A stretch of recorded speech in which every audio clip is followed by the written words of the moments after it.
খেয়ে না খেয়ে দিন প্রচারের কাজে নিজেকে দিয়েছ বিলিয়ে, তাই ফের কাফিরেরা চিনল না সে আলো, দুষ্ট ছেলেদের পিছু দিল লেলিয়ে। পাথরের আঘাতে ক্ষত বিক্ষত হয়ে সারা শরীর থেকে রক্ত ঝরে। হে রাসূল তোমাকে ভুলি আমি কেমন করে, হে রাসূল তোমাকে ভুলি আমি কেমন করে। আসসালামু আলাইকুম ওয়া রাহমাতুল্লাহি ওয়া বারাকাতুহু। নাহমাদুহু ওয়া নুসাল্লি আলা রাসূলিহিল কারীম। আম্মা বা'দু ফাআউযু বিল্লাহি মিনাশ শাইতানির রাজীম। বিসমিল্লাহির রাহমানির রাহিম। وَلَنَبْلُوَنَّكُمْ بِشَيْءٍ مِّنَ الْخَوْفِ وَالْجُوعِ وَنَقْصٍ مِّنَ الْأَمْوَالِ وَالْأَنفُسِ وَالثَّمَرَاتِ وَبَشِّرِ الصَّابِرِينَ الَّذِينَ إِذَا أَصَابَتْهُم مُّصِيبَةٌ قَالُوا إِنَّا لِلَّهِ وَإِنَّا إِلَيْهِ رَاجِعُونَ صدق الله العظيم رب اشرح لي صدري ويسر لي أمري واحلل عقدة من لساني يفقه قولي। মুয়ার ইসলামিক কনফারেন্স 2024-এ আপনারা যারা উপস্থিত হয়েছেন তাদের সবাইকে আমার অন্তরের অন্তঃস্থল থেকে জানাচ্ছি আন্তরিক শুভেচ্ছা এবং মুবারকবাদ। আহলান ওয়া সাহলান ওয়া মারহাবান বিকুম ফি হাযাল লিকা আত-তাইয়িব আল মুবারাক। আমরা শুরুতে আল্লাহ রাব্বুল ইজ্জা ওয়াল জালালের দরবারে শুকরিয়া জ্ঞাপন করছি, যিনি আজকে আমাদেরকে এরকম চমৎকার একটি পরিবেশে চমৎকার একটি ইসলামিক কনফারেন্সে উপস্থিত হওয়ার সুযোগ করে দিয়েছেন। আমরা সবাই পড়ছি কালিমাতুশ শুকর আলহামদুলিল্লাহ। আল্লাহ রাব্বুল ইজ্জা ওয়াল জালালের দরবারে শুকরিয়া জ্ঞাপনের পাশাপাশি আমি আজকের প্রোগ্রামের যারা অর্গানাইজিং কমিটি তাদেরকে অন্তরের অন্তঃস্থল থেকে ধন্যবাদ জানাতে চাই, এরকম চমৎকার একটি পরিবেশ, চমৎকার একটি ভ্যানিউতে এই ইসলামিক কনফারেন্সের আয়োজন করবার জন্য। সম্মানিত সুধী, আমরা এই পৃথিবীতে খুব অল্প একটা সময়ের জন্য, একটা ট্রানজিট পিরিয়ড কাটানোর জন্য বেসিকলি আমরা এই পৃথিবীতে এসেছি। আমরা কি চিরকাল এই পৃথিবীতে থাকবো বলেন তো? না, একটা ট্রানজিট পিরিয়ডে আমরা এসেছি, আবার চলে যেতে হবে। এই যে আমাদের জীবন, এই জীবনের জন্য বিপদ, আপদ, পরীক্ষা, স্ট্রাগল এটা অনিবার্য, এটা হবে। বিপদ নাই, কষ্ট নাই, আপদ নাই, অনিশ্চয়তা নাই, স্ট্রাগল নাই, এমন কি কেউ আছে এখানে? কেউ কি হাত তুলে বলতে পারবেন যে হুজুর আমার জীবনে কোনো বিপদ নাই, অথবা আমার জীবনে কোনো দুঃখ নাই, কষ্ট নাই, কোনো স্ট্রাগল নাই, কোনো রিস্ক নাই? এরকম সৌভাগ্যবান কেউ আছেন এখানে? তাহলে জীবনের জন্য পরীক্ষা এটা অনস্বীকার্য, হবেই হবে পরীক্ষা। পৃথিবীর জীবনটাই এমন, এভাবেই এই লাইফকে ডিজাইন করা হয়েছে। পরীক্ষা থাকবে, এখানে বিপদ থাকবে, এগুলো উত্তীর্ণ হয়ে আপনাকে যেতে হবে। চির সুখ চির শান্তি এটাই পৃথিবীতে হয় না। চির সুখ এবং চির শান্তির জায়গা হচ্ছে জান্নাত। চির সুখ এবং চির শান্তি কোথায়? এটা জান্নাতের বৈশিষ্ট্য। চির সুখ চির শান্তি, টেনশন নাই, ঝামেলা নাই, পরীক্ষা নাই, বিপদ নাই, রিস্ক নাই, স্ট্রাগল নাই, এটা হচ্ছে দ্য ফিচার্স অফ জান্নাত, জান্নাতের ফিচার। কিন্তু সমস্যা বাদে তখন যখন জান্নাতের ফিচার আমরা দুনিয়ায় খুঁজি, যেটা পাবো আমরা জান্নাতে, এটা খুঁজি কোথায়? এই তখনই সমস্যা বাদে। And this is the main problem. এটাই বড় সমস্যা। এই সমস্যার সমাধান কোথায়, এটা নিয়ে আজকে আমি কিছু কথা অ্যাড্রেস করবো ইনশাআল্লাহ। তো তাহলে আসুন শুনি জান্নাতের ফিচার কি। জান্নাতের কমন একটা ফিচার হচ্ছে জান্নাতে there will be no sickness in paradise. জান্নাতে কোনো অসুস্থতা থাকবে না, চিরসুস্থ। সুবহানাল্লাহ পড়েন। চিরসুস্থ, চির সবল, কেউ অসুস্থ হবে না জান্নাতে। জান্নাত হবে অ্যান্টি এইজিং, জান্নাতে বয়স বাড়বে না কারো, চির যৌবনা, চির যুবক, অ্যান্টি এজিং। আপনারা জানেন যে বর্তমান পৃথিবীতে অ্যান্টি এজিং ক্রিম পাওয়া যায় না? ক্রিম, কথা বুঝতেছেন? অ্যান্টি এজিং ক্রিম পাওয়া যায়। তারা বলে এই ক্রিম মাখলে চামড়ায় ভাঁজ পড়ে না। এটার দাম আছে কিন্তু অনেক। অ্যান্টি এজিং ক্রিম লাগায়, শ্যাম্পু ইউজ করে, অ্যান্টি এজিং অয়েল আছে, এটা দিলে নাকি চামড়ায় ভাঁজ পড়ে না। ইভেন ভারতের অনেক বড় একজন ব্যবসায়ী মুকেশ আম্বানি, নাম শুনছেন না, যে তার ছেলের বিয়ে হয়ে গেল, তো এই মুকেশ আম্বানির স্ত্রী নীতা আম্বানি, সে কিছুদিন আগে এক বটল গোল্ড ওয়াটার খেয়েছে, gold water, and its cost $60,000 $60,000 দাম এক বোতল গোল্ড ওয়াটারের। কেন? ফর অ্যান্টি এজিং, যাতে বয়সের ছাপ গালে না থাকে। এখন বলেন, এভাবে কি আমাদের বয়সকে ধরে রাখা সম্ভব এই পৃথিবীতে? সম্ভব না, কারণ এই ফিচারটা দুনিয়ার ফিচার না, এটা জান্নাতের ফিচার। সুবহানাল্লাহ পড়েন। তাহলে জান্নাতে কেউ অসুস্থ হবে না, জান্নাত হবে চির যৌবন, চির যৌবনা, ওখানে আমরা যুবক থাকবো, প্রত্যেকে 33 বছরের যুবক যুবতী হয়ে জান্নাতে ঢুকবো। বিষ্ণু ইসলাম বলেন, আহলুল জান্নাতি জুরদা ওয়া মুরদা ওয়া আবনাউ সালাসিন ওয়া সালাসিন, জান্নাতে যারা যাবে শুভ্র দাড়িবিহীন, প্রত্যেকে হবে 33 বছর বয়সের। ওই যে 33 বছর বয়সে একবার ঢুকলেন, আর বয়স বাড়বে না, ওইটাই চিরকাল ওই বয়স পাবেন। জান্নাতের আরেকটা ফিচার হচ্ছে নো ফ্রাস্ট্রেশন, কোনো চিন্তা নাই, দুশ্চিন্তা নাই, হাইপার টেনশন নাই, সজীব প্রাণবন্ত। সুবহানাল্লাহ। জান্নাতের আরেকটা ফিচার হচ্ছে there is no expiry date in জান্নাত। এক্সপায়ারি ডেট আছে? জান্নাতে যে ঢুকবো 7 দিনের জন্য চেক ইন, নাকি চেক ইন কয় দিনের জন্য? 7 দিন 10 দিন পরে চেক আউট করে ফেলবে, এরকম না, নো এক্সপায়ারি ডেট, আজীবন। একবার এন্ট্রি পেলে বের হওয়ার টেনশন নাই। আল্লাহু আকবার। তাহলে no expiry date, rather it's eternal, আজীবন থাকবেন, খালিদিনা ফিহা, চিরকাল থাকবেন।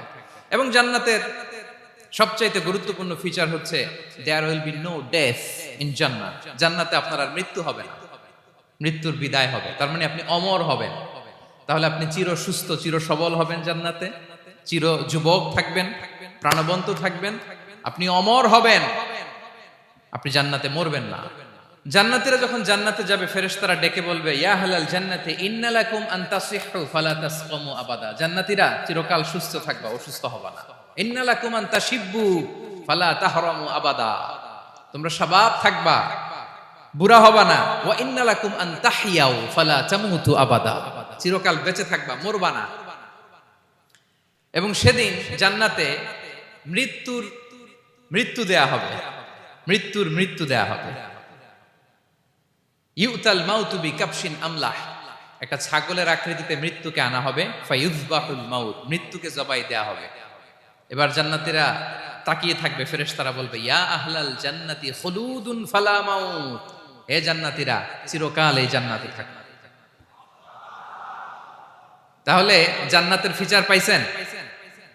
এখন কোন বোকা যদি এই ফিচার দুনিয়ায় খোঁজে, পাবে? পাবে না, কারণ দুনিয়ার ফিচার আলাদা। দুনিয়ার ফিচার কি?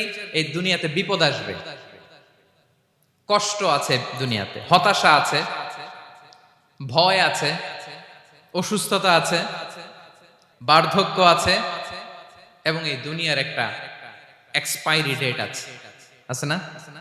দ্য ডে ইউ ডাই, যেদিন আপনি মারা যাবেন, এটা আপনার এক্সপায়ারি ডেট, চলে যেতে হবে, চলে যেতে হবে। এই পৃথিবীতে মৃত্যুর অস্তিত্ব আছে, সবকিছু থমকে দিয়ে, আপনাকে চমকে দিয়ে মৃত্যু চলে আসবে, ঠিক কিনা বলেন? তাহলে এগুলো হচ্ছে দুনিয়ার ফিচার। এই দুনিয়াতে বিপদ আপদ, কষ্ট, ঝুঁকি, স্ট্রাগল, বার্ধক্য, অসুস্থতা, এগুলো নিয়ে আমাদেরকে টিকে থাকতে হয়। এটা দুনিয়ার ফিচার, মিলায় ফেললে হবে না। জান্নাতের ফিচার একটা, দুনিয়ার ফিচার আরেকটা। দুনিয়াতে কষ্ট থাকবে, বিপদ আপদ থাকবে। এই দুনিয়ার ফিচারটা আল্লাহ তাআলা কোরআনের একটা আয়াতে খুব চমৎকার ভাবে উল্লেখ করেছেন, সেটা দিয়েই আমি আলোচনা শুরু করেছি। আল্লাহ তাআলা ইরশাদ করছেন, ওয়ালা নাবলুওয়ান্নাকুম বিশাইইম মিনাল খাউফি ওয়াল জুই ওয়া নাকসিম মিনাল আমওয়ালি ওয়াল আনফুসি ওয়াস সামারাত ওয়া বাশশিরিস সাবিরিন। আল্লাহ তাআলা বলছেন, অবশ্যই অবশ্যই আমি তোমাদেরকে পরীক্ষা করব, ভয় দিয়ে, ক্ষুধা দিয়ে, সম্পদের ঘাটতি দিয়ে, আতঙ্ক দিয়ে, প্রাণনাশ দিয়ে, ফল ফসলের হানি দিয়ে পরীক্ষা করব।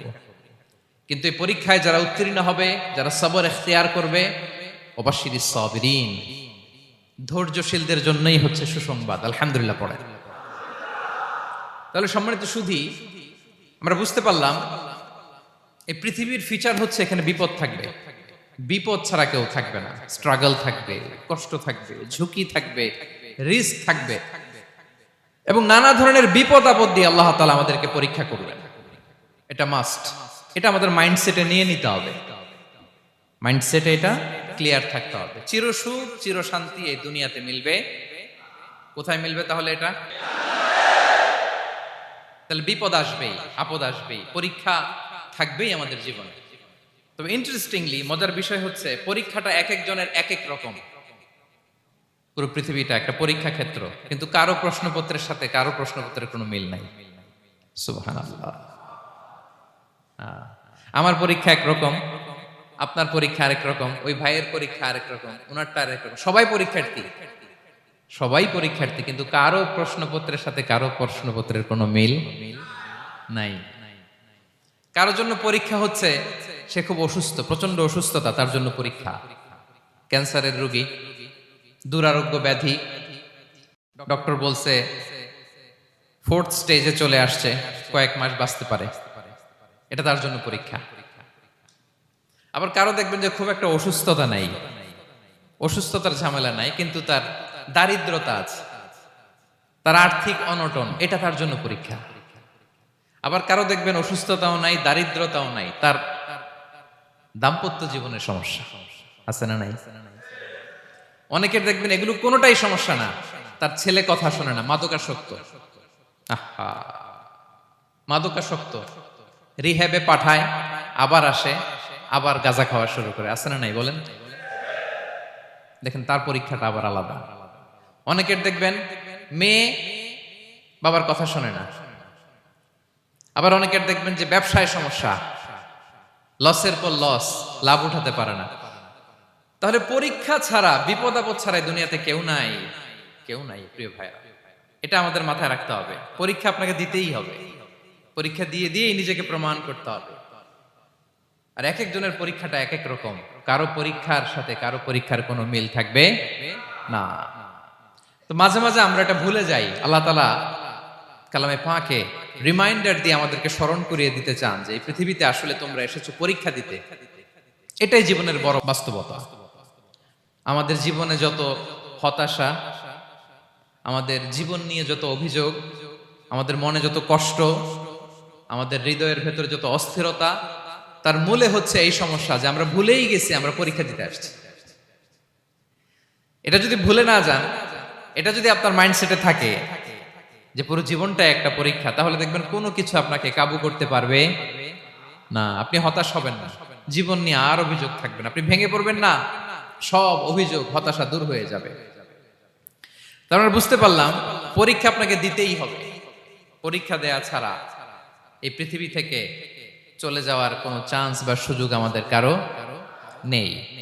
সূরাতুল আনকাবুতে আল্লাহ তাআলা এই কথাটা আরো চমৎকার ভাবে বলেছেন। আল্লাহ তাআলা ইরশাদ করছেন, আহাসিবান নাসু আইয়ুতরাকু আইয়াকুলু আমান্না ওয়া হুম লা ইফতানুন ওয়ালাকাদ ফাতান্নাল্লাযীনা মিন ক্বাবলিহিম ফালা ইয়া'লামান্নাল্লাহুল্লাযীনা সাদাকু ওয়ালা ইয়া'লামান্নাল কাযিবিন। আল্লাহ বলেন, মানুষ কি ভেবেছে সে শুধু বলবে আমি ঈমানদার আর তাকে আমি জান্নাতে ঢুকাই দিব? না, কখনো না, কোশ্চিন কালেও না। বরং পূর্ববর্তীকালে যারা পৃথিবীতে এসেছিল তাদেরকে আমি পরীক্ষায় নিয়েছি, পরীক্ষা করেছি, এবং তাকেও ঈমানের প্রশ্নে সে সত্যবাদী না মিথ্যাবাদী পরীক্ষা দিয়ে দিয়ে নিজেকে প্রমাণ করতে হবে। ঠিক কিনা বলেন? পরীক্ষা দিয়ে আপনাকে প্রমাণ করতে হবে। এবং এই পরীক্ষার ব্যাপারটা, এটা যে শুধু আমরা সাধারণ মানুষ আমাদের জীবনে দুঃখ বিপদ পরীক্ষা এমনটা না। এই পৃথিবীর সবচাইতে শ্রেষ্ঠ মানুষ যারা ছিলেন তাদেরকে আল্লাহ পরীক্ষা নিয়েছেন। বলেন তো এই পৃথিবীতে সবচাইতে শ্রেষ্ঠতম মানুষ কারা? সবচাইতে শ্রেষ্ঠ ভালো মানুষ কারা ছিল পৃথিবীতে? বলেন তো নবীরা। আওয়াজ করে বলেন তো কারা?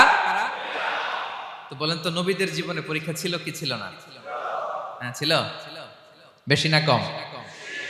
বিষ্ণু ইসলামকে জিজ্ঞাসা করা হলো, আইয়ুন নাসি আশাদ্দু বালাআন ইয়া রাসূলুল্লাহ, হে আল্লাহর রাসূল, এই পৃথিবীতে কাদের জীবনে পরীক্ষা বেশি? বিষ্ণু ইসলাম বললেন, আল আম্বিয়া, নবীদের জীবনে। আল আম্বিয়া সুম্মাল আমসাল ফাল আমসাল, সবচাইতে জীবনে পরীক্ষার সম্মুখীন সবচাইতে বেশি হয়েছেন নবীরা। তারপরে নবীদের পরবর্তী অবস্থান যাদের, সিদ্দিকিন যারা, সোহাদা যারা, সালিহিন যারা, আল্লাহওয়ালা যারা, তাদের জীবনে পরীক্ষা বেশি। ইউবতালার রাজুলু আলা হাসাবি দীনি, ব্যক্তির দিনদারি যত বেশি তার জীবনে আল্লাহর পরীক্ষাও তত বেশি। আপনি আল্লাহওয়ালা হবেন, আপনার জীবনে পরীক্ষাও অনেক বেশি। এজন্য ইমানদার হওয়া যেমনি মর্যাদার, ইমানদারের জীবনে পরীক্ষাও হবে অনেক বেশি। এবং পরীক্ষা যত বড়, খেয়াল রাখতে হবে, মন খারাপ করার কোনো সুযোগ নেই। পরীক্ষা যার জীবনে যত বড়, সেটাতে সফল হতে পারলে ওটার প্রতিদানও বড়। পরীক্ষা যত বড়, এটাতে সাকসেস হইতে পারলে এটার রিওয়ার্ডও তত বড়। বিষ্ণু ইসলাম বলেন, ইযামুল জাযাই মা'a ইযামিল বালা, বালা যত বড়, জাযাও তত বড়, প্রতিদানও তত বড়। আপনারা নবীদের জীবনে যদি খেয়াল করেন, দেখবেন যেই নবীর জীবনে পরীক্ষা যত বেশি, সেই নবীর জীবনে সফলতাও তত বেশি। সাইয়েদনা ইব্রাহিম আলাইহিস সালামের কথাটা একটু খেয়াল করেন তো, বলেন তো, ওনার জীবনে পরীক্ষা কেমন ছিল, বেশি না কম? ওনার জীবনের পরীক্ষা থেকেই তো আমরা এই শব্দটা ব্যবহার করি, আমরা বলি অগ্নি পরীক্ষা। কি বলি? মানে আগুনে নিক্ষেপ করা হয়েছে সাইয়েদনা ইব্রাহিম আলাইহিস সালামকে, তাও স্বাভাবিকভাবে না, উলঙ্গ করে, ন্যাকেট করে ওনাকে অপমানিত করবার জন্য ওনার গায়ের জামা কাপড় খুলে উলঙ্গ অবস্থায় আল্লাহর খলিল সাইয়েদনা ইব্রাহিম আলাইহিস সালামকে অগ্নিকুণ্ডে নিক্ষেপ করা হয়েছিল। এরকম এক্সপেরিয়েন্স এই অডিটোরিয়ামের ভেতরে আমাদের কখনো হয়েছে? তাইলে সাধারণ মানুষের জীবনের পরীক্ষা আর নবীদের জীবনের পরীক্ষার মধ্যে পার্থক্য আছে না নাই? ওই পরীক্ষায় উনি পাশ করে ফেললেন। ৮৬ বছর পর্যন্ত আল্লাহর কাছে দোয়া করলেন, আল্লাহ আমাকে একটা নেককার সন্তান দাও। আল্লাহ সন্তান দেয় না। ৮৬ বছর পরে আল্লাহ তাআলা সাইয়েদনা ইব্রাহিম আলাইহিস সালাম এবং হাজারের ঘরকে উজালা করে সন্তান দিলেন। সাইয়েদনা ইসমাঈল আলাইহিস সালাম পৃথিবীতে আসলেন কত বছর বয়সে? ৮৬ বছর বয়সের এখানে কেউ আছেন? হ্যাঁ, আছি আমরা? কেউ নাই। ৮৬ বছর বয়সে প্রথম সন্তান পেয়েছে। তাদের ঘরকে উজালা করে আল্লাহর নবী সাইয়েদনা ইসমাঈল আলাইহিস সালাম আসলেন। এবার আল্লাহ বললেন, যাও স্ত্রীকে আর এই কলিজার টুকরা সন্তানকে, থাকো তো প্যালেস্টাইনে, প্যালেস্টাইন থেকে ১৫০০ কিলোমিটার দূর, দ্য ব্যারেন ল্যান্ড, ওই মক্কার ধুধুমরু প্রান্তরে রেখে আস, যেখানে কেউ নাই, মানুষ নাই, গাছ নাই, পাখি নাই, পানি নাই, যাও রেখে আস। আচ্ছা বলেন তো, ৮৬ বছর পরে যে লোকটা সন্তান পেল, বুঝে শুনে উত্তর দিয়েন, ৮৬ বছর পরে যে লোকটাকে আল্লাহ তাআলা সন্তান দিল, তার হৃদয়ে ওই সন্তানের জন্য মায়া বেশি না কম? এমনি তো আমাদের প্রথম সন্তানের হিস্ট্রিটা একটু খেয়াল করেন তো। প্রথম আমাদের যে মেয়ে হয়েছিল বা যাদের ছেলে হয়েছিল, তার প্রতি আদর, সোহাগ, দরদ, ভালোবাসা, আহ্লাদ কত ছিল। আর ৮৬ বছর বয়স আল্লাহ তাআলা ওনাকে সন্তান দিলেন, দিয়ে বললেন, যাও হাজারকে আর ইসমাঈলকে মক্কার ধুধুমরু প্রান্তরে রেখে আস। আল্লাহ তাআলা বলতে দেরি, চলে যেতে দেরি নাই, মুহূর্তে উনি রওনা হয়ে গেলেন। সুবহানাল্লাহ পড়বেন না? রেখে আসলেন মক্কার ধুধুমরু প্রান্তরে। এবার আল্লাহ বললেন, যাও রিটার্ন ব্যাক টু প্যালেস্টাইন, প্যালেস্টাইনে চলে যাও। চলে গেলেন, হৃদয়টা ভেঙে খান খান। অনেক বছর পরে আল্লাহ তাআলা আবার অনুমতি দিলেন, যাও এবার ছেলেকে দেখে আসতে পারো, যাও প্যালেস্টাইন থেকে আবার মক্কায় যাও। সাইয়েদনা ইব্রাহিম আলাইহিস সালাম প্যালেস্টাইন থেকে আবার ১৫০০ কিলোমিটার পথ পাড়ি দিয়ে, এখনকার মতো ফ্লাইটে যায় না, গাড়িতেও না, উটে করে। কিসে করে? উনি যে কতবার মক্কা থেকে ফিলিস্তিন এসেছেন আর গিয়েছেন, কোনো ইয়ত্তা নাই, হিসাব নাই। গেলেন, এবার ছেলেটা হাঁটতে পারে, দৌড়াতে পারে, একটু একটু কথা বলতে পারে, আব্বু আব্বু ডাকতে পারে। কেমন মায়া লাগে বলেন তো? মায়া ভালোবাসায় যখন টইটম্বুর, ঠিক ওই মুহূর্তে আল্লাহ বললেন, ছেলেকে জবাই করো, জবাই করো ছেলেকে। আল্লাহ তাআলা বলতে দেরি করেছেন, আল্লাহর আদেশ পালনে ১ সেকেন্ডও তিনি দেরি করেন নাই। ছুরি চালালেন, জান্নাত থেকে দুম্বা নিয়ে আসা হলো। এভাবে আল্লাহর নবী ইব্রাহিম আলাইহিস সালাম ওনার জীবনের প্রতিটি ক্ষেত্রে যেখানে আল্লাহ তাআলা ওনাকে পরীক্ষা নিয়েছেন, উত্তীর্ণ হয়েছেন। এবং দেখেন ওনাকে আল্লাহ তাআলা কি উপহার দিলেন, আল্লাহ তাআলা ওনাকে খলিলুল্লাহ উপাধি দিলেন, আল্লাহর বন্ধু। সুবহানাল্লাহ বলেন। আল্লাহ তাআলা বলছেন ওয়া ইযি বিতালা ইব্রাহিম রাব্বুহু বিকালিমাতিন ফাআতাম্মাহুন ক্বালা ইন্নী জাইলুকা লিন-নাসি ইমামা। আল্লাহ অনেকগুলো পরীক্ষা নিয়েছিলেন সাইয়েদনা ইব্রাহিম আলাইহিস সালাম, প্রতিটা পরীক্ষায় সাকসেসফুলি পাস করেছেন, গোল্ডেন এ প্লাস। আল্লাহ বলেন ইন্নী জাইলুকা লিন-নাসি ইমামা, I'm gonna make you the leader for the entire human being. I'm gonna appoint you as a leader for the entire universe. গোটা বিশ্বের জন্য, গোটা মানবতার জন্য আমি তোমাকে লিডার বানায় দিলাম। ইযমুল জাযাই মা'a ইযমিল বালা। পরীক্ষা যত বড়, ওই পরীক্ষায় পাশ করলে ওইটার ফলাফল প্রতিদানও বড়। তাহলে দেখেন প্রিয় ভাইরা, সাইয়েদনা ইব্রাহিম আলাইহিস সালামের জীবনে পরীক্ষার কোনো শেষ ছিল না। আমি আপনি কোথায়? আল্লাহর খলিলের জীবনে যদি এত পরীক্ষা থাকতে পারে, আমি আপনি কোথায় বলেন তো? এবার বলেন, সাইয়েদনা মূসা আলাইহিস সালাম, ওনার জীবনে তো কোনো পরীক্ষা টরীক্ষার ছিল না। হ্যাঁ, গুণে শেষ করতে পারবেন? জন্মটাই তো হয়েছে পরীক্ষার মধ্য দিয়ে। মিশরের ছেলে সন্তান হইলে ফেরাউন বলছে জবাই করো, ওনার মা এরকম সিন্ধুকে করে ভাসায় দিলেন নীল নদীতে। আল্লাহু আকবার! কি একটা রোমাঞ্চকর পরিস্থিতির মধ্য দিয়ে আল্লাহ তাআলা ওনাকে বাঁচালেন। সুবহানাল্লাহ। জন্মই হয়েছে পরীক্ষার মধ্যে দিয়ে। বড় হইলেন, ফেরাউনের ভয়ে দেশ ত্যাগ করলেন, মিশর থেকে মাদিয়ান। আবার আল্লাহর আদেশে যখন ফিরে আসলেন, আবার ফেরাউনের সাথে তর্ক বিতর্ক, যুদ্ধ। একটা রাত আল্লাহ নবী মূসা আলাইহিস সালাম শান্তি মতো মিশরে ঘুমাতে পারে নাই। একটা রাত। শেষ পর্যন্ত এই ফেরাউন মূসা আলাইহিস সালামকে ধাওয়া করেছে। ফেরাউনের ধ্বংসের আগ পর্যন্ত সে মূসা আলাইহিস সালামকে ধাওয়া করেছে। তার মানে মূসা আলাইহিস সালাম এই বিপদ আপদ পরীক্ষা এগুলো থেকে মুক্তি পান নাই। এবার বলেন ঈসা আলাইহিস সালামের কথা, ওনার জীবনে তার পরীক্ষা ছিল না? কি পরীক্ষা ছিল? হ্যাঁ, আল্লাহু আকবার। Same scenario goes to the biography of every messenger in the world. পৃথিবীর সব নবীর ক্ষেত্রে একই ঘটনা ঘটেছে। সাইয়েদনা ঈসা আলাইহিস সালাম দাওয়াত যখন দিলেন, ওনার বিরোধিতা শুরু হলো, ওনাকে হত্যার ষড়যন্ত্র হলো। ইভেন কি ওনাকে মারার জন্য বনি ইসরায়েলেরা উদ্ধত হলো, জানে বাঁচবার জন্য পালালেন। এক ঘরে ঢুকলেন, চারদিক দিয়ে ঘেরাও করলো, উনি দরজা জানালা লাগাই দিলেন। ওরা বললো একজন দরজা ভেঙে জানালা ভেঙে ভিতরে ঢুকো, ঢুকে দেখো বেটা ঈসা কি করে। একজন ভিতরে ঢুকছে, ঢুকার সাথে সাথে বল রাফাআহুল্লাহু ইলাইহি, আল্লাহ তাআলা ঈসা আলাইহিস সালামকে উপরে উঠায় নিলেন। আর যেই লোকটাকে তারা ভেতরে ঢুকালো, তার চেহারাকে আল্লাহ তাআলা ঈসা আলাইহিস সালামের চেহারার মতো করে দিলেন। এবার তার বাইরের সাথীরা বলে ঘটনা কি, বেটা ঈসাও বেরোয় না, আমাদের লোকটাও বেরোয় না, সবাই ঢুক। দরজা ভেঙে ভেতরে ঢুকে দেখে ঈসা দাঁড়ায় আছে। সে বলেন তো এটা ঈসা না মিসা? এটা কি আসল ঈসা?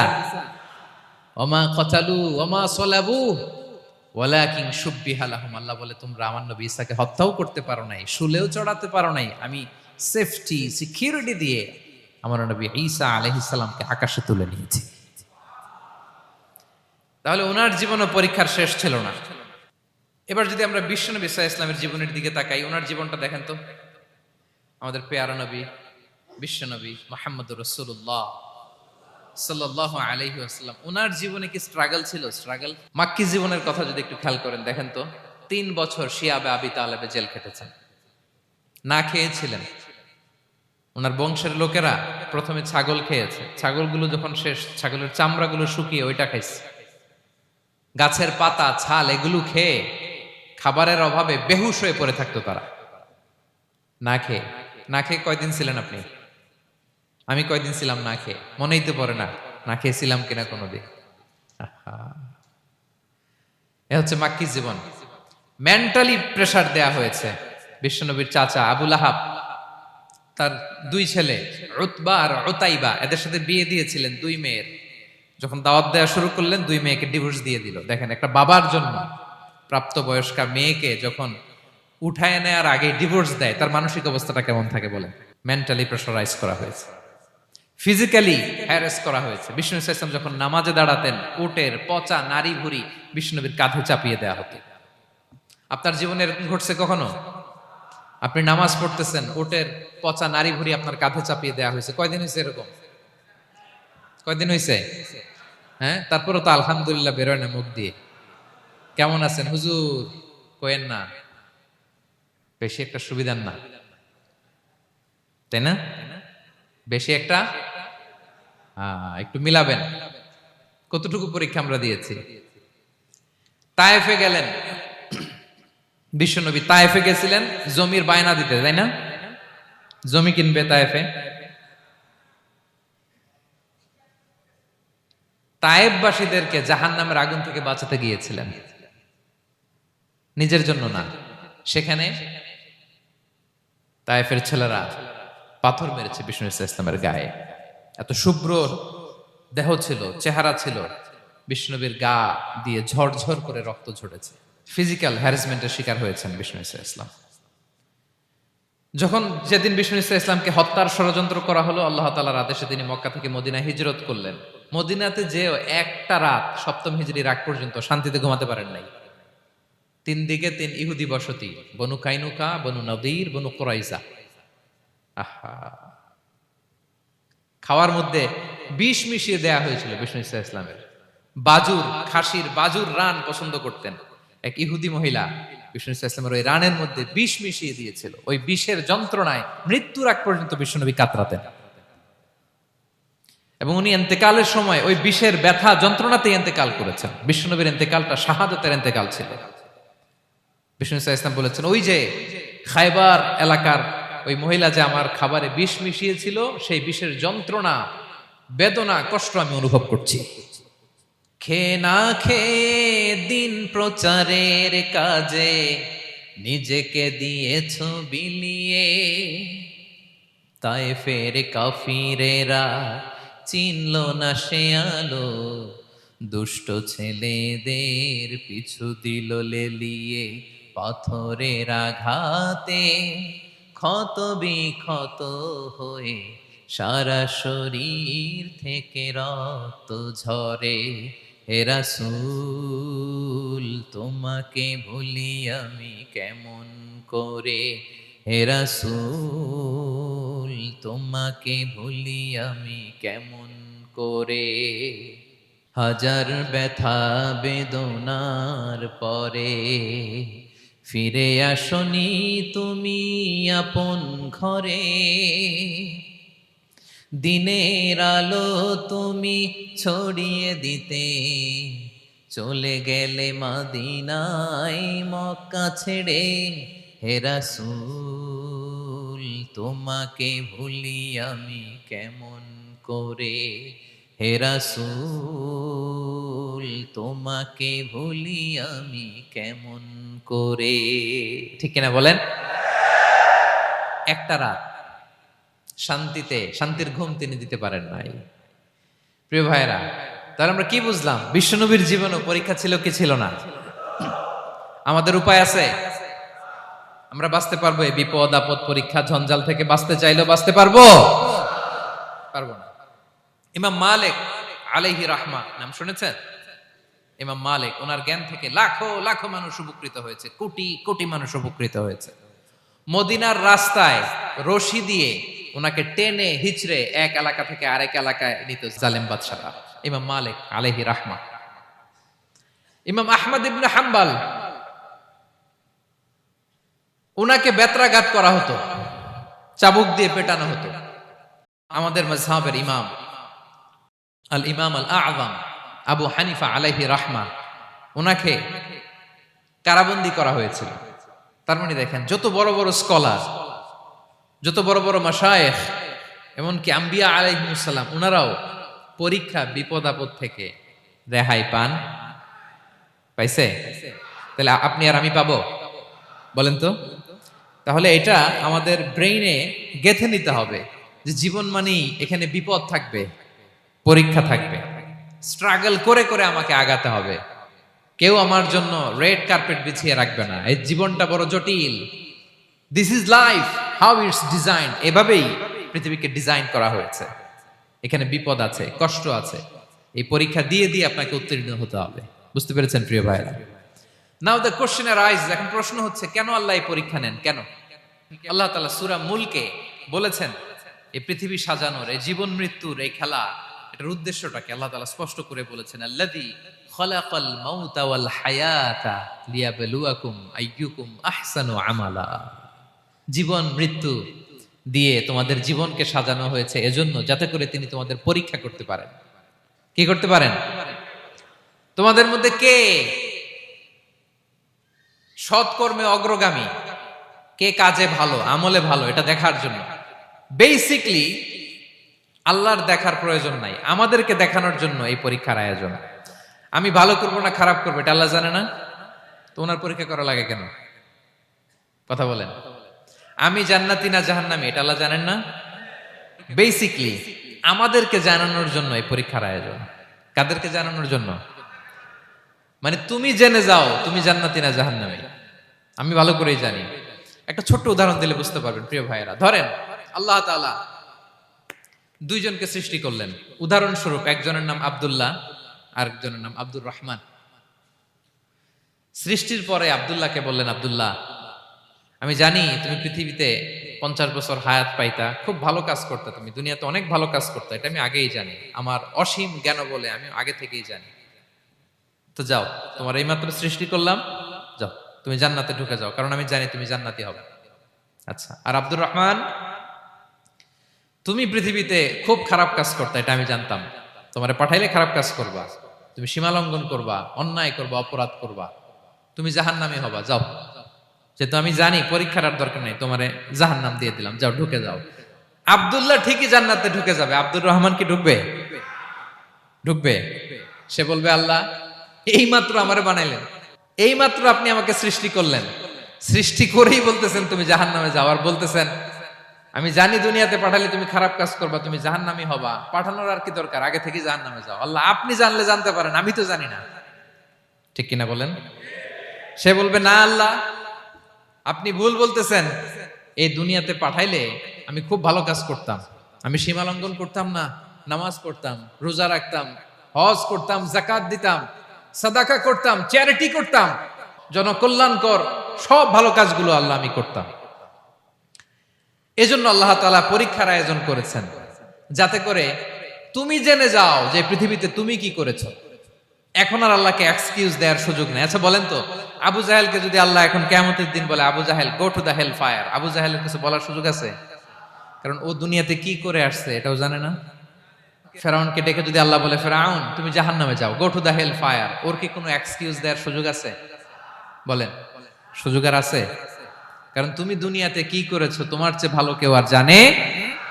তা পৃথিবীতে এই পরীক্ষার এই আয়োজনের সবচাইতে বড় উদ্দেশ্য হচ্ছে যাতে করে আমরা দেখে যাই যে আমরা কি কাজ করছি। কেউ যখন পরীক্ষা দেয় প্রিয় ভাইরা, ওই পরীক্ষায় কত পাবে তার একটা হিসাব আছে না? বলেন, আপনি গণিত পরীক্ষা দিয়ে আসছেন, যে 100তে 100 পাবে সে বলতে পারে আমার সব অঙ্ক হয়েছে, ঠিক কিনা বলেন? আর যে লাড্ডু গুড্ডু বুঝছেন তো, কিছুই পারে নাই, ঘোড়ার ডিম, তারও একটা হিসাব আছে যে সে কিছুই লিখে আসতে পারে নাই। তাই পৃথিবীতে এই পরীক্ষার আয়োজনের প্রধানতম কারণ হচ্ছে যাতে করে আমরা বুঝে যেতে পারি যে আমরা কোথায় যাব, জান্নাতে না জাহান্নামে। প্রিয় সুধী, এ পর্যায়ে আমরা জানবো এই যে পরীক্ষা আল্লাহ তাআলা নিচ্ছেন আমাদেরকে, এই পরীক্ষায় সফল হওয়ার মূল মন্ত্র কি। কোরআনে বিভিন্ন আয়াতে এই পরীক্ষার কথা বলা হয়েছে এবং এই পরীক্ষার সফলতার মূল মন্ত্রও কোরআনে ঘোষিত হয়েছে। আলহামদুলিল্লাহ বলেন। যে আয়াত দিয়ে আমি শুরু করেছি, এই আয়াতে আল্লাহ তাআলা বলেছেন, ওয়াবাশশিরিস সাবিরিন, নবী হে ধৈর্যশীলদেরকে আপনি সুসংবাদ দিন, ধৈর্যশীলদেরকে সুসংবাদ দিন। তার মানে বিপদে ধৈর্য ধারণ করতে হবে প্রিয় ভাইরা। ইন্নামাস সাবরু ইনদা সাদামাতিল উলা। বিপদে আমরা অনেক সময় প্যানিক হয়ে যাই, অস্থির হয়ে যাই, কি করব, হতাশ না। মুমিনরা হতাশ হয় না, ধৈর্য ধারণ করে। কি করে? কি করে?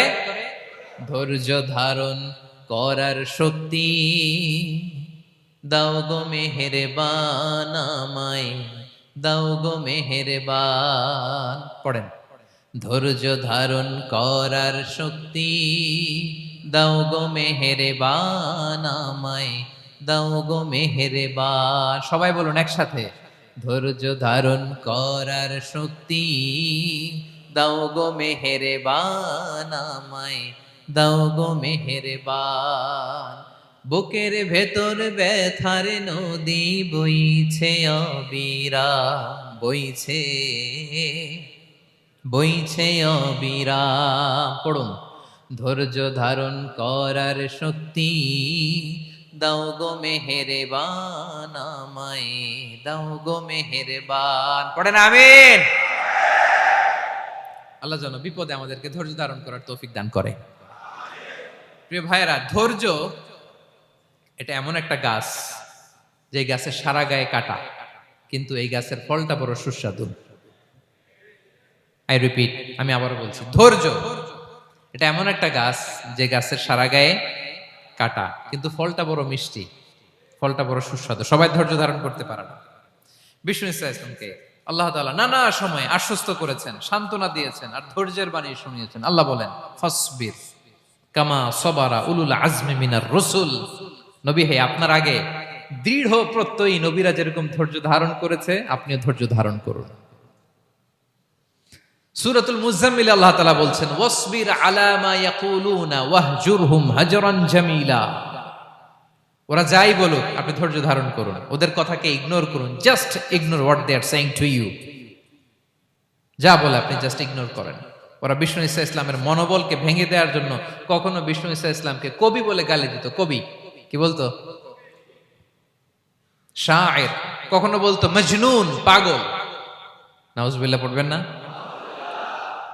পাগল বলে গালি দিত। মাঝে মাঝে বলতো কাহিন, গণক। মাঝে মাঝে বিষ্ণু ঈসা ইসলামকে তারা বলতো আবতার, লেস কাটা। মুহাম্মদ, তোমার ছেলে নাই, তোমার বংশ নির্বংশ হয়ে গেছে, তোমার নাম নেয়ার মতো কেউ নাই। আহা, কপাল পোড়া। গোটা বিশ্বব্যাপী বিষ্ণু ঈসা ইসলামের সুনাম সুখ্যাতি ছড়িয়ে দিয়েছে কে? আকাশ বাতাস মাড়িয়ে, সাতাকাশ ছাড়িয়ে আল্লাহর আরশ পর্যন্ত আল্লাহ তাআলা বিষ্ণুনবীর সুনাম সুখ্যাতিকে সুউচ্চ করেছেন। ঠিক কিনা বলেন?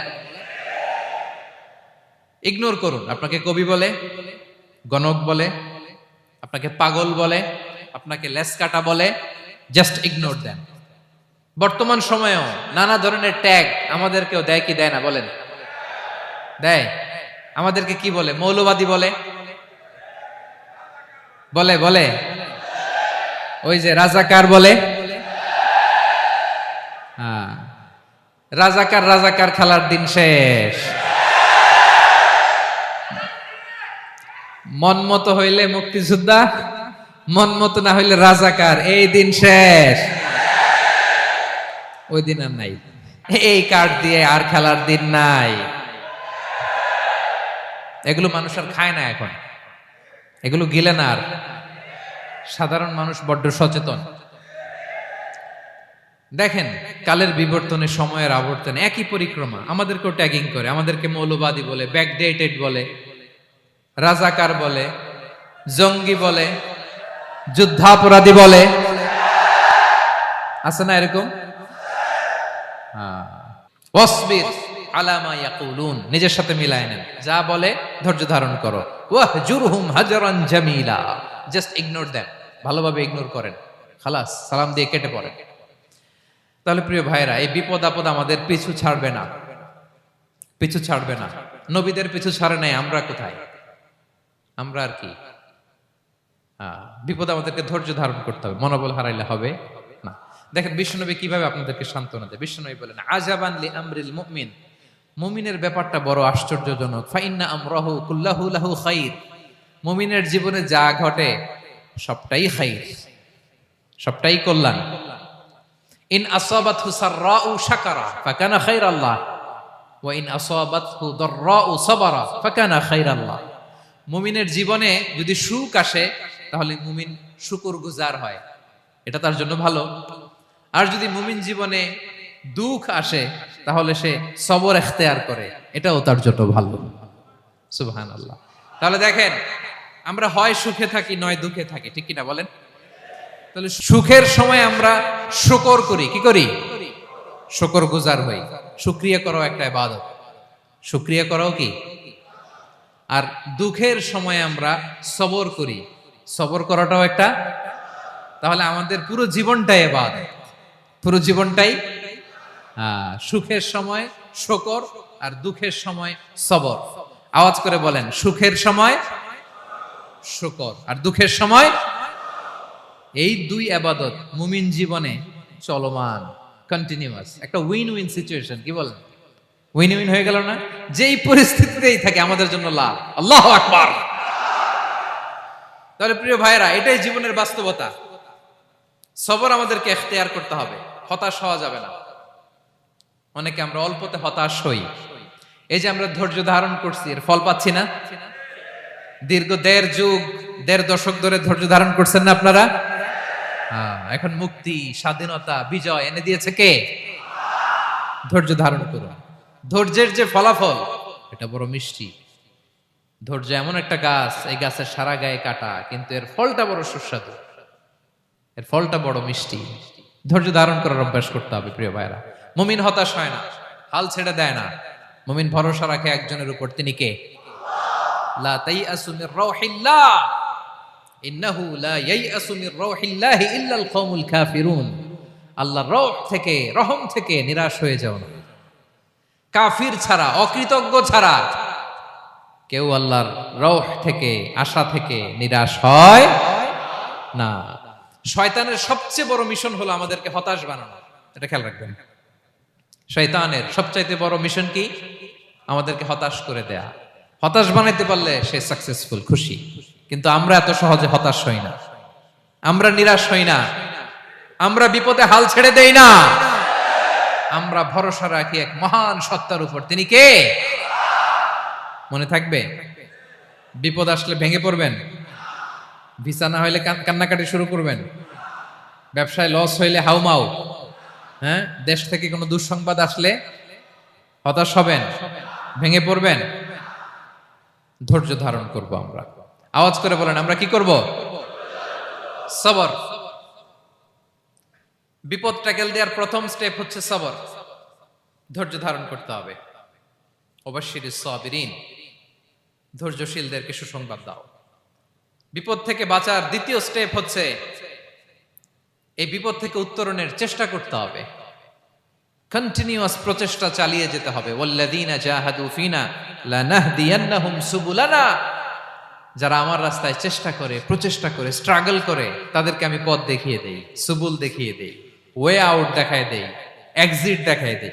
কোথাও আটকাবেন না আপনি, আপনাকে এক্সিট দেখায় দিবে কে? মালয়েশিয়াতে কেলুয়ার বলে না? কেলুয়ার কি বলে চেনেন? কেলুয়ার মানে কি? এক্সিট।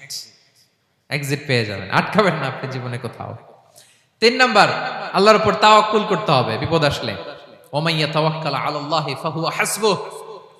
আল্লাহর উপর যে তাওয়াক্কুল করে, আল্লাহই তার জন্য যথেষ্ট হয়ে যায়। তাহলে বিপদে প্রিয় ভাইরা আমরা প্যানিক হব না, ধৈর্য ধারণ করব, বিপদ থেকে উত্তরণের সর্বোচ্চ প্রচেষ্টা চালিয়ে যাব, আর ভরসা রাখবো একজনের উপর, তিনি কে? আর বিপদ আসলে এটাকে নেগেটিভলি নেবেন না সব সময়। বিপদ আপদ এটা অনেক পজিটিভ, ভালো জিনিস আমাদের জীবনে বয়ে নিয়ে আসে। শাইখুল ইসলাম ইবনু তাইমিয়া আলাইহি রাহমা, উনি বলতেন, খুব দামি কথা, খুব হেভি ওয়েট কথা, মনোযোগ দিয়ে শুনুন। তিনি বলতেন, যে নেয়ামত তোমাকে আল্লাহ থেকে দূরে সরায়, ওই নেয়ামতের চেয়ে বিপদ ভালো, যে বিপদ তোমাকে আল্লাহর দিকে ধাবিত করে। আই রিপিট, আমি আবারও বলি, যে নাজ নেয়ামত তোমাকে আল্লাহ থেকে দূরে সরিয়ে দেয়, সে নাজ নেয়ামতের চেয়ে ওই বিপদ আপদ ভালো, যেই বিপদ আপদ তোমাকে আল্লাহর কাছে টেনে দেয়। তাহলে বিপদ আপদ আসলে আপনি হতাশ হবেন? আর কখনো দুঃখ করবেন? মোয়ারের ভাইয়েরা, আর মন খারাপ করবেন? আপনি খেয়াল করে দেখেন, বিপদ আসলে আমরা আল্লাহরে ডাকি বেশি। যখন অসুস্থ আপনি খেয়াল করেন তো, আল্লাহ আল্লাহ, তুমি ছাড়া বাঁচানোর কেউ নাই, আল্লাহ আল্লাহ তুমি হেফাজত করো, আল্লাহ তুমি সুস্থ করে দাও। যখন লাইফ থ্রেট, দেখেন আপনি গুম হয়ে যেতে পারেন, আপনার কারাবন্দি করতে পারে, এরকম একটা বিপদের মধ্যে আছেন, তখন খেয়াল করেন তো আল্লাহর সাথে আপনার কানেক্টিভিটি, রিলেশনশিপটা কতটা ডেভেলপ হয়। কারণ বিপদে পড়লে আমরা আল্লাহরে ডাকি বেশি।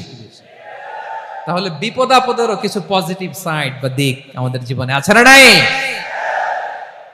অনেক পজিটিভ দিক আছে, কয়েকটা শেয়ার করি। 1 নাম্বার, আল্লাহ এক নম্বর পজিটিভ সাইড তো বললাম, ইমাম ইবনু তাইমিয়া যেটা বললেন। এরপরে হচ্ছে মাঝে মাঝে আল্লাহ তাআলা আমাদের মর্যাদাকে আপগ্রেড করতে চায়, এলিভেট করতে চায়।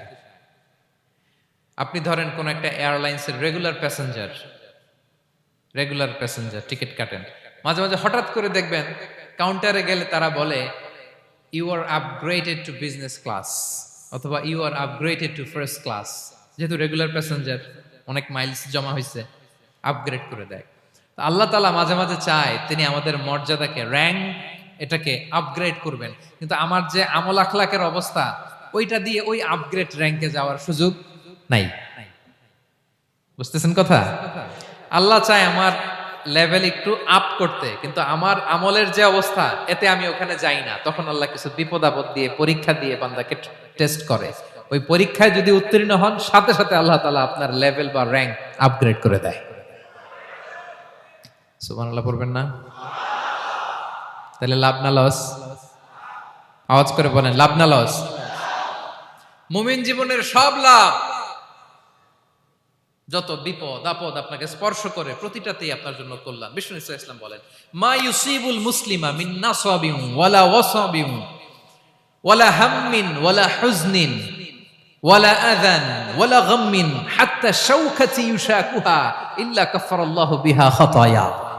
আপনার জীবনে যত দুঃখ, যত যন্ত্রণা, যত টেনশন, যত অ্যাংজাইটি, যত ইনজুরি, এমনকি গোলাপ ফুল পাড়তে যে ওখানে যে কাঁটা বাঁধছে, বড়ই খেতে যে বড়ই গাছে ওঠার পর যে একটা কাঁটা বিঁধছে আপনার হাতে, এর কারণে আল্লাহ তাআলা আপনার গুনাহ মাফ করে দেয়। সুবহানাল্লাহ। তাহলে বিপদ আপদ দিয়ে আল্লাহ বান্দার মর্যাদাকে আপগ্রেড করে। বিপদ আপদে ফেলে আল্লাহ তাআলা বান্দার পাপ মোচন করে। বিপদ আপদ দিয়ে আল্লাহ তাআলা বান্দার শাস্তি মওকুফ করে।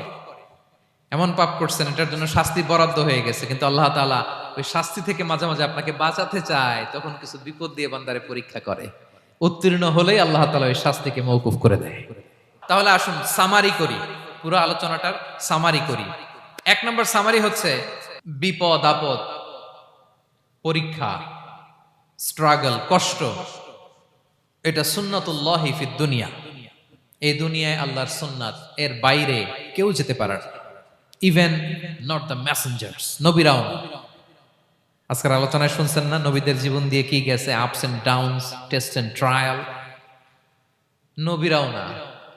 তাহলে এটা আমাদের মাইন্ডসেটের সাথে সেট আপ করে নিতে হবে যে অতীতে, বর্তমানে, ভবিষ্যতে বিপদ আপদ মুক্ত এই পৃথিবীতে কেউ থাকবে না। পারবেন? হ্যাঁ, এটা মাইন্ডসেটে নিয়ে নিতে হবে যে এটাই জীবন, বিপদ আপদ দিয়ে আল্লাহ পরীক্ষা করবেন। এটাই পৃথিবী। চির সুখ চির শান্তি এই পৃথিবীতে খুঁজলেই পাওয়া যায় না। শুরুতে বলছিলাম না, চির সুখ চির শান্তি। বলেন তো এটা কি দুনিয়ার ফিচার না জান্নাতের ফিচার? জান্নাতের ফিচার দুনিয়ায় খুঁজলে পাওয়া যাবে? যাবে না। তাহলে আজকের আলোচনার এক নাম্বার লেসন হচ্ছে বিপদ আপদ এটা সুন্নাতুল্লাহি ফিদ দুনিয়া। এই দুনিয়া আল্লাহর সুন্নাত, এটা থেকে মুক্তি পাওয়ার কোনো সুযোগ নাই, নবীরাও পায় নাই। দুই নাম্বার লেসন, বাঁচার যেহেতু সুযোগ নাই, we have to face it with patience, intellect and tawakkul. বিপদে অস্থির হওয়া যাবে না, এটাকে ফেস করতে হবে উইথ পেশেন্স, ধৈর্যের সাথে। বিপদ আমরা মোকাবেলা করব কিসের সাথে? ধৈর্য। প্যানিক হবেন না, অস্থির হবেন না, ধৈর্য ধারণ করবেন। উইথ ইন্টেলেক্ট, আল্লাহর দেয়া আপনার ইন্টেলেক্ট খাটিয়ে এই বিপদ উত্তরণের সর্বান্তকরণের চেষ্টা প্রচেষ্টা আপনার চালায় যেতে হবে। আর সবশেষে আত-তাওয়াক্কুল আলাল্লাহ, ডিপেন্ডিং অন আল্লাহ, ভরসা করব কার উপর? আল্লাহর উপর। পারা যাবে তো? আচ্ছা, দুইটা লেসন গেল। তিন নাম্বার লেসন হচ্ছে আমাদের ছেলে মেয়েদেরকে we have to educate our child regarding the test and trial in this দুনিয়া। দুনিয়ার এই বিপদ আপদের ব্যাপারে আমাদের ছেলে মেয়েদেরকে শেখাতে হবে, বুঝাতে হবে। ওরা ছোট মানুষ তো অস্থির হয়ে যায়, আব্বু আমার সাথে কেন এমন হয়, আমারই শুধু পেন্সিল চুরি হয়, আমারই শুধু এটা হয়, আমি পরীক্ষায় খারাপ করি, আমি ব্যথা পাই, আমার এই আমার সেই। ছোট মানুষ তো বুঝে না। ওরা বুঝাইতে হবে যে বাবা, this is the essence of life, এটাই জীবন। এটাই কি এই লাইফ হ্যাকস গুলো তাদেরকে শেখাইতে হবে। ডোন্ট বি প্যানিক, প্যানিক হওয়া যাবে না। This is how life is design, এটাই জীবন, বিপদ আপদ আসবে, এটাকে মেনে নিতে হবে, ছেলে মেয়েদেরকে শিখাইতে হবে, তাহলে তারাও প্যানিক হবে না। পারবেন তো ইনশাআল্লাহ? আচ্ছা, 4 নম্বর লেসন হচ্ছে যেটা আমরা জানলাম, এই বিপদ আপদ সবসময় আমাদের জন্য খারাপ না। সামটাইমস ইট ব্রিংস খায়ের for us if dealt properly. ঠিক মতো বিপদকে ডিল করতে পারলে এটা আসলে আমার জন্য আখেরে কল্যাণই বয়ে নিয়ে আসে। কি বলেন, তাই না? কল্যাণ বয়ে নিয়ে আসে। সব শেষ কথা হলো, আমরা যেন এই বিপদগুলোকে প্রপারলি ডিল করতে পারি, আমরা যেন সবর এখতিয়ার করতে পারি। আল্লাহর কাছে চাইতে হবে, দোয়া করতে হবে, কারণ তৌফিক দেওয়ার মালিক কে? আল্লাহর কাছে যেন আমরা কায়মনোবাক্যে প্রার্থনা করতে পারি, আল্লাহ এই বিপদকে যেন আমরা ডিল করতে পারি উইথ সাবর, উইথ ইন্টেলেক্ট, উইথ তাওয়াক্কুল। আসল হাতিয়ার হচ্ছে এটা, দোয়া। আল্লাহর কাছে চাইবেন, মনোযোগের সাথে চাইবেন, আন্তরিকতার সাথে চাইবেন। উদউল্লাহ ওয়া আনতুম মুখিনুনা বিল ইজাবা। বিষ্ণু বলেন এমন ভাবে চাও যেন তুমি অনেকটা কনফার্ম যে তোমার দোয়া আল্লাহ কবুল করবেনই, এমন ভাবে চাও। অনেকে রোবোটিক দোয়া করে। রোবোটিক দোয়া মানে দোয়ার মধ্যে প্রাণ নাই, ধ্যান নাই, মন নাই, আগ্রহ নাই, ভালোবাসা নাই, ওই দোয়া আল্লাহ কবুল করে না। মনোযোগ দিয়ে চাইতে হবে চাওয়ার মতো, তাহলে আল্লাহ তাআলার পক্ষ থেকে তৌফিক পাওয়া যাবে। পারা যাবে তো ইনশাআল্লাহ? আল্লাহ তাআলা আমাদের সবাইকে বিপদে আপদে ধৈর্য ধারণ করার তৌফিক দান করুক। নবীরা তাদের জীবনে যেভাবে স্ট্রাগল, আপস এন্ড ডাউনস, বিপদগুলোকে, টেস্ট এন্ড ট্রায়ালগুলোকে ডিল করেছে, আমরা যেন সেভাবে ডিল করতে পারি। আল্লাহ তৌফিক দান করুক। আল্লাহ তাআলা আমাদের সবাইকে কথাগুলো বোঝা আর আমল করার তৌফিক দান করুক। হাযা মা ইনদি ওয়াল ইলমু ইনদাল্লাহি আলাইহি তাওয়াক্কালতু ওয়া ইলাইহি উনীব। ওয়াসসালামু আলাইকুম ওয়া রাহমাতুল্লাহি তাআলা ওয়া বারাকাতুহু।